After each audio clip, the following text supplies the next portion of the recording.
Hello my dear students, my name is Swapnil और आज फिर एक बार मैं आप सभी का स्वागत करता हूँ मेरे इस यूट्यूब चैनल पे डी कोड इंजीनियरिंग में, जहाँ पे हम हर एक इलेक्ट्रिकल टर्म्स को सिंपल वे में समझते हैं।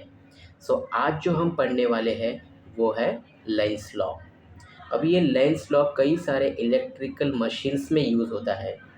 हमने ये स्कूल में भी कई बार पढ़ा है और जो बच्चे 11th-12th साइंस में पढ़े हैं उन्होंने ये फिज़िक्स में भी पढ़ा है, या फिर डिप्लोमा या फिर इंजीनियरिंग में भी हमने कई बार लेंस लॉ पढ़ा है। बट ये समझने में थोड़ा सा डिफ़िकल्ट होता है।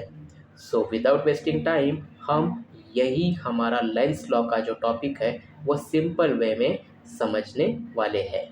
चलो स्टार्ट करें।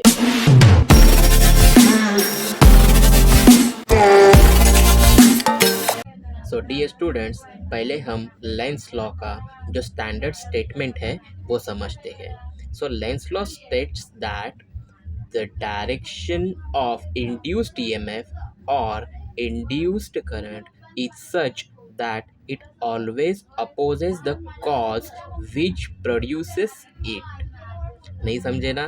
थोड़ा डिफिकल्ट है ना समझने में? डोंट वरी, हम ये स्टेटमेंट को एक कहानी के थ्रू समझते हैं। मान लो दो दोस्त हैं, एक का नाम है ए और एक का नाम है बी। ए थोड़ा गरीब है और बी जो है वो थोड़ा अमीर है, बट दोनों में भी फ्रेंडशिप काफ़ी अच्छी है।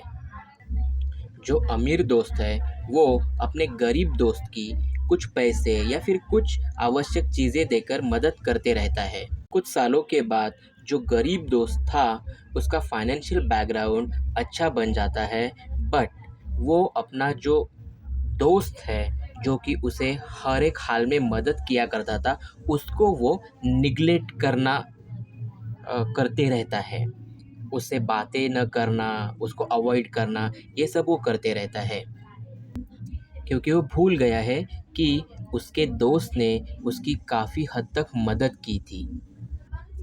तो बच्चों, सेम कंसेप्ट हमारा लेंस लॉ भी बोलता है। चलो अभी इसे समझते हैं। लेंस लॉ ये बोलता है कि जो भी ईएमएफ या फिर करंट इंड्यूस होगा, जनरेट होगा, उसका डायरेक्शन इस कदर होता है कि वो कंटिन्यूअसली अपोज करना स्टार्ट करता है जिसके कारण वह जनरेट हुआ। यहाँ पे जो ईएमएफ या फिर करंट जो है वो किसकी वजह से जनरेट हुआ है स्टूडेंट्स? तो वो कंटिन्यूअसली वेरिएबल मैग्नेटिक फ्लक्स जो होते हैं उनके कारण जनरेट हुआ है। तो जो मैग्नेटिक फ्लक्स जो वैरी होते हैं उनकी वजह से ईएमएफ या फिर करंट जनरेट हुआ है। तो अभी वो ईएमएफ और करंट क्या करता है? वो मैग्नेटिक फ्लक्स को ही अपोज करना स्टार्ट करता है। ये है सिंपल वे में लेंस लॉ। आई होप बच्चों कि आपको ये टॉपिक समझ में आया होगा। स्टूडेंट्स, अभी जो लेंस लॉ मैंने आपको कहानी के थ्रू समझाया है वो आपको अच्छी तरीके से समझ में आया होगा। आई होप दैट ऐसे ही मोर वीडियोस के लिए just hit my subscribe button, like and share. Thank you.